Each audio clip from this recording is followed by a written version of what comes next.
Hello বন্ধুরা, দেখো আজকের রান্না চিংড়ি মাছ, বাটা মাছ, আর এটা সকালে সবজি।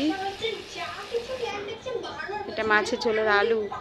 সবজিটা রান্না করার পরে হ্যালো ফ্রেন্ডস, দেখো কেমন লাগে তোমাদের সবজি কমেন্ট করে বলবে। তোমরা কে কে পছন্দ করো। এটা বাটা মাছটাকে ধুয়ে লবণ হলুদ মেখে এখন ভাজবো। আর এদিকে চিংড়ি মাছ ধুয়ে এনে রেখেছি।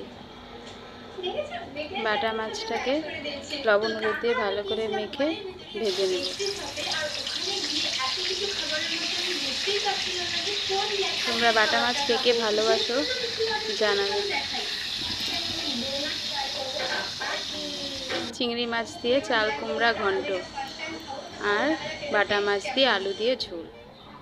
তোমরা কে কে ভালোবাসো বাটা মাছ খেতে জানাবে।